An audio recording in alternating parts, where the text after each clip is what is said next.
Good morning, students. Today we shall learn operations on surd. We have already finished with practice set 2.2. So today we are going to learn operations on surd. Now these operations I am going to solve, which is on the page number 28. So when I am going to solve this, accordingly same exercise you have to solve. So let's learn it. Now simplify 7 root 3 plus 29 root 3. Now in this first thing that you have to remember children कि ये जो roots है हमेशा याद रखो कि roots same होने चाहिए. जब भी आपको इस तरह से रूट्स वाले सम दिए हुए हैं तो रूट्स आपके सेम होने चाहिए. अगर आपके रूट्स सेम हैं तो आप क्या करोगे, आप डायरेक्ट इसकी एडिशन कर सकते हो. अगर आपके रूट्स सेम नहीं हैं तो आप कोशिश करोगे रूट्स को सेम करने की, और अगर रूट सेम होते हैं तो ही आप उसको ऐड या सब्ट्रैक्ट या तो मल्टीप्लाई या तो कोई भी ऑपरेशन उस पर करना है. ऑपरेशंस का मतलब क्या होता है, ऐड करना, प्लस करना, माइनस करना, सब्ट्रैक्ट करना, या तो मल्टीप्लाई करना या तो डिवीजन करना.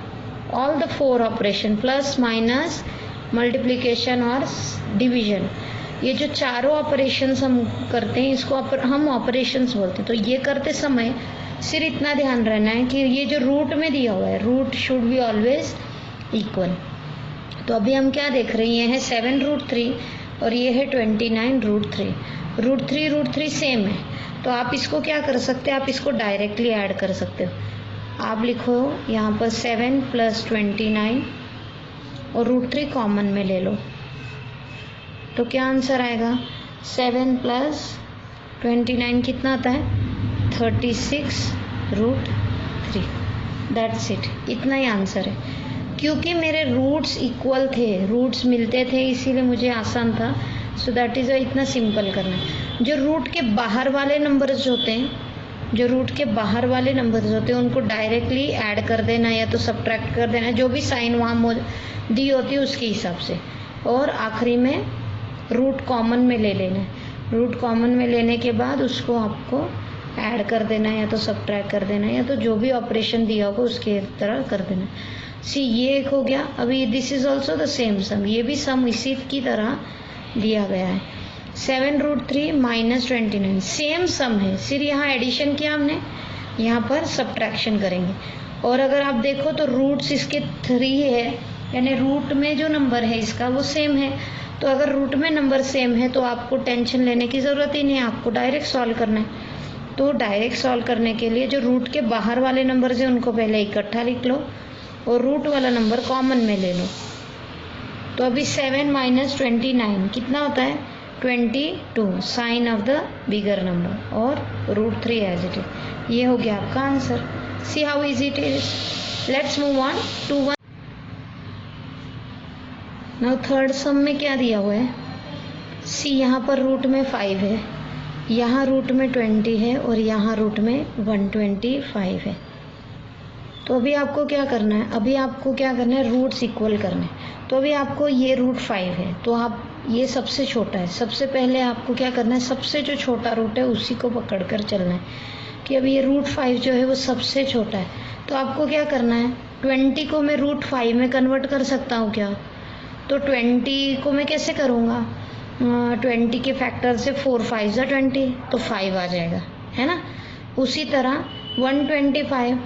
बेटा जब देखो आप लोग ये वाला जो नंबर है जिसको आप रूट में कन्वर्ट करने वाले हो, यानी आप 5 लेकर आने वाले, तो आपको इसमें क्या करना है, आपको see I tell show you in rough. बेटा जैसे आपके रूट में 20 आ गया है, बराबर है, तो आपको ये 20 करते समय ना एक चीज़ क्या ध्यान में रखनी है कि एक जो नंबर होगा वो परफेक्ट स्क्वायर चाहिए, एक जो नंबर है वो अनपरफेक्ट स्क्वायर चाहिए.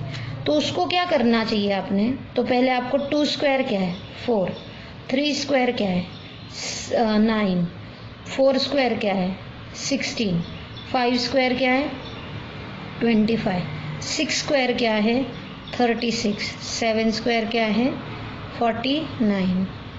ठीक है, हम 7 तक लिखते हैं. तो देखो अभी आपको क्या करना है, एक नंबर, ये जब भी आप स्प्लिटिंग करते हो किसी भी रूट के नंबर की, जब आप स्प्लिटिंग करते हो यानी आप उसको लोएस्ट फॉर्म पर लेकर जा रहे हो, जब भी आप उसकी स्प्लिटिंग करते हो, स्प्लिटिंग करते समय हमेशा एक चीज़ ध्यान में रखनी है कि एक परफेक्ट स्क्वायर चाहिए उसका नंबर और एक अनपरफेक्ट स्क्वायर चाहिए। अभी आपको क्या चाहिए, अभी आपका प्रायोरिटी क्या है, आपको √5 चाहिए। तो आपको क्या करना है, आपको पहले इधर 5 लिख देना है, ठीक है, कि मुझे 5 चाहिए। तो मैं 5 कितने ज़ा 20 है, 5 कितने ज़ा 20, 5 4 ज़ा 20, तो मैं 4 यहाँ ढूंढूंगी। 4 मेरा परफेक्ट स्क्वायर है क्या? Yes, 4 is my perfect square, तो मैं यहाँ 4 लिख सकती हूँ। या तो देखो ये एक ऑप्शन है, तो फिर इसका आंसर क्या आएगा, 4 को मैं बाहर निकाल दूंगी, 2 बन जाएगा, ये √5 हो जाएगा, ठीक है। या तो आपको क्या करना है, जैसे अभी आपके पास देखो 125 है, तो आपको क्या करना है, आपको √5 चाहिए ही चाहिए। तो 5 को लेकर आपके पास ऐसा कोई नंबर है क्या कि आप ऐसा परफेक्ट स्क्वायर ढूंढ सको? तो 4 अगर मैं लेती हूँ, 4 5 ज़ा 20 नहीं आएगा, 9 5 ज़ा 45 नहीं आएगा, 16 5 ज़ा आ सकता है क्या? नहीं आएगा। बट 25 5 ज़ा, यस 25, 16 5 ज़ा 16 4 ज़ा इसीलिए नहीं आएगा क्योंकि ये 5 का मल्टीपल है, क्योंकि ये 5 का मल्टीपल है। तो 16 4 ज़ा लेकर कोई फ़ायदा नहीं। तो 25 5 ज़ा आएगा क्या? यस, 25 आ जाएगा यहाँ। तो 25 को हम बाहर निकालेंगे तो बन जाएगा 5 √5। अभी देखो ये जो नंबर है और ये जो नंबर है, ये दोनों किस फॉर्म में कन्वर्ट हो गए, √5 इनके रूट में आ गया, यानी ये नंबर सारे क्या हो गए, इक्वल हो गए। फिर से मैं एक बार बताती हूँ बेटा, देखो आपको हमेशा ये जब आप रूट को छोटे में या तो लोवेस्ट फॉर्म में करते हो ना, उसमें एक चीज़ ध्यान रखनी है कि एक नंबर जो होता है वो परफेक्ट स्क्वायर होना चाहिए और एक जो नंबर होता है वो अनपरफेक्ट स्क्वायर होना चाहिए। परफेक्ट स्क्वायर यानी ये लिस्ट आपको पहले ही सॉल्व करते समय ये लिस्ट आप लोगों को पहले ही लिख लेनी है, ताकि ये लिस्ट को देखकर आपको बराबर अंदाज़ा आ सके कि मुझे क्या करते आएगा। तो मुझे एक परफेक्ट स्क्वायर चाहिए, एक अनपरफेक्ट स्क्वायर चाहिए। मैंने यहाँ 5 पहले क्यों लिखा, क्योंकि मुझे इसमें से 5 ही चाहिए था। और अगर आपको ऐसे नहीं लगता, आप पहले परफेक्ट स्क्वायर लिखो, आप ऐसे लिखोगे तो भी चलेगा, ठीक है। So you can do accordingly, but one should be perfect square, one should be unperfect square, ठीक है। तो अभी देखो इसकी सिंप्लीफिकेशन कैसे आएगी, 8 √5 को एज इट इज़ लिखोगे, 20 को आप किस फॉर्म में लिखोगे। अभी मैं ये पूरी सॉल्वेशन इधर भी लिखती हूँ बिकॉज वो मैंने आपको सिर्फ रफ में बताया, पर आपको फेयर में भी ये सॉल्वेशन करनी है। 25 × 5, तो ये क्या हो जाएगा, ये होगा 8 √5 प्लस ये 2 बाहर आ जाएगा, रूट के बाहर आया तो ये 2 बन जाएगा, 2 √5, क्योंकि ये 4 है और अगर मैं इसको रूट के बाहर निकाल दूंगी तो वो स्क्वायर बन जाएगा। रूट के बाहर टेकिंग स्क्वायर रूट हम करते हैं तो 4 अंदर आ जाता है, और अभी जब मुझे स्क्वायर लेना है तो उसको मैं बाहर निकालूंगी तो वो 2 बन जाएगा। इसी तरह ये 25 क्या बन जाएगा, 5 बन जाएगा जब बाहर आएगा, और ये रूट इस तरह, ठीक है। तो फिर सेम यही स्टेप हम अभी रिपीट कर रहे हैं, 8 + 2 - 5 और √5 कॉमन में आ गया, is equal to 8 + 2 10, 10 - 5 5, sign of the bigger number 5 √5, ये हो गया तुम्हारा answer. Have you understood children now? ये बहुत इजी ऑपरेशंस, बहुत इजी है, बस आपको ये ध्यान में रखना है कि एक नंबर परफेक्ट स्क्वायर होना चाहिए, एक नंबर अनपरफेक्ट स्क्वायर होना चाहिए। बस इतना अगर आपको समझ में आ गया तो definitely you will be able to solve each and every sum. Okay, अभी देखो ये नेक्स्ट सम दिया हुआ है, ये थोड़ा सा अलग है। Simplify 13 √8 plus half √8 minus 5 √8। तो अभी इसमें क्या करना है आपको, देखो अगर आप देख रहे हो, सबसे पहले मैंने क्या बोला, सबसे पहली स्टेप है आपकी कि आपके सारे नंबर के रूट जो है, रूट में जो भी नंबर आया है वो सारे सेम होने चाहिए। अगर वो सारे रूट के नंबर सेम हैं तो आप डायरेक्टली उसको क्या कर सकते हो, सब्ट्रैक्ट करो, एडिशन करो, मल्टीप्लाई करो या डिवीजन करो डायरेक्ट। पर अभी यहाँ पर क्या है, √8 ही है, सभी रूट में 8 ही दिया हुआ है, तो यानी आप डायरेक्ट उसको प्लस या माइनस कर सकते हो। तो लेट्स स्टार्ट। फर्स्ट स्टेप क्या आएगी, 13 + 1/2 - 5, इनको इकट्ठा लिख लेना है और √8 कॉमन में जाएगा। अभी ये जो है ये एक फ्रैक्शन का सम है चिल्ड्रन। तो फ्रैक्शन का सम के लिए आपको क्या करना पड़ता है, जैसे देखो यहाँ पर फ्रैक्शन में क्या है, डिनोमिनेटर इसका 2 है, तो यानी आपको क्या करना पड़ेगा, एडिशन या सब्ट्रैक्शन करने के लिए इसका भी डिनोमिनेटर 2 करना पड़ेगा और इसका भी डिनोमिनेटर 2 करना पड़ेगा। तो डिनोमिनेटर करते समय यानी हम क्या कर रहे हैं, इन शॉर्टली एलसीएम ले रहे हैं। तो अभी एक चीज़ याद रखिए कि जब भी डिनोमिनेटर के नीचे कुछ नहीं होता उसके नीचे क्या होता है, 1 होता है। डिनोमिनेटर के नीचे अगर कुछ नहीं होता तो उसके नीचे क्या होता है, 1 होता है। ठीक है, I will cut this because वो आपको बाद में कन्फ्यूजन नहीं होना चाहिए। तो हम क्या करते हैं, अभी मुझे ये 1 को डिनोमिनेटर, अगर मेरे पास 1 एज अ डिनोमिनेटर है तो मुझे उसके नीचे क्या करना पड़ेगा, 1 को मैं किससे मल्टीप्लाई करूंगी तो मेरा डिनोमिनेटर 2 हो जाएगा। आई विल मल्टीप्लाई 1/2 बराबर। इसके भी नीचे 1 है तो आई विल मल्टीप्लाई 1/2 करेक्ट। अभी अगर मैंने डिनोमिनेटर को 2 से मल्टीप्लाई किया तो मैं न्यूमरेटर को किससे मल्टीप्लाई करूंगी, 2 से करूंगी, इसको भी 2 से करूंगी, ये होने के बाद √8।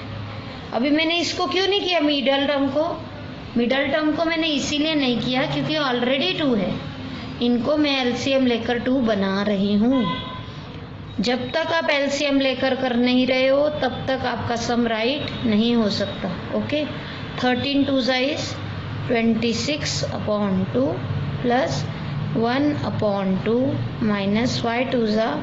10/2 √8। अब देखो तो सब इक्वल है क्या, यस, ऑल आर इक्वल, सबके नीचे 2 आ गया। तो अगर सबके नीचे 2 आ गया आप डायरेक्टली उसको प्लस या माइनस कर सकते हो। ओके, अब देखो सबको कॉमन में 2 लिख दिया। अभी 26 + 1 27, 27 - 10 कितना होता है, 17, 27 - 10 होता है 17/2 √8। अभी ये देखो बेटा, रूट जो है, √8 जो है इसको हम और छोटा कर सकते हैं। हम उसको छोटा कैसे कर सकते हैं, जैसे मैंने आपको एक बात बताई, क्या पिछले सम में मैंने एक चीज़ आपको बताई कि एक नंबर परफेक्ट स्क्वायर, एक नंबर अनपरफेक्ट स्क्वायर। तो मैं कौन सा नंबर लूँगी जो एक परफेक्ट स्क्वायर होगा और एक अनपरफेक्ट स्क्वायर होगा। तो मैं देखो यहाँ लिखती हूँ 2 2 4, 3 स्क्वायर 9, 4 स्क्वायर 16, हम इतना ही लिखते हैं। ठीक है, अभी मैं अगर 2 स्क्वायर लेती हूँ, 2 स्क्वायर कर दिया यानी 4 आता है। ठीक है, 4 के टेबल में 8 आता है, यस 4 के टेबल में 8 आता है। तो कितने से आता है, 4 2 8 आता है। तो यस 4 जो है वो मेरा परफेक्ट स्क्वायर हो गया और जो 2 है मेरा वो अनपरफेक्ट स्क्वायर है, यानी मेरा 2 अनपरफेक्ट हो गया, 4 मेरा परफेक्ट हो गया। तो मैं उसको क्या कर सकती हूँ, बाहर निकाल सकती हूँ। 17/2 इसको बाहर लाया, आ जाएगा 2 √2 बराबर। ये 2 कट, बिकॉज ये 2 मल्टीप्लिकेशन में, ये 2 डिवीजन में। आंसर क्या आ गया, 17√2। I hope you have understood this all sums, children. After this I will teach you the next sums. अभी ये जो ऑपरेशन थी ये सिंप्लीफाई था, ये प्लस और माइनस की सिंप्लीफिकेशन थी। मैंने आपको बताया जब डिनोमिनेटर, अभी आप ऐसा सोचोगे चिल्ड्रन सी, ये 8 मैंने छोटा किया पर मैंने 5 को क्यों नहीं किया, क्योंकि सी 5 इज अ प्राइम नंबर बेटा, 5 एक प्राइम नंबर है। 5 को हम लीस्ट रिड्यूस फॉर्म पर नहीं लेकर आ सकते थे, पर 8 को हम रिड्यूस फॉर्म पर लेकर आ सकते थे। इससे पहले वाले सम में जो 5 आया था उसको हम लीस्ट फॉर्म पर नहीं ला सकते थे क्योंकि 5 एक प्राइम नंबर था, पर 8 एक प्राइम नंबर नहीं है, इसीलिए हम इसको छोटा कर सकते थे। तो यहाँ तक हमने अभी किया है, इसके बाद में I will teach you next sums. I hope you have understood all the sums.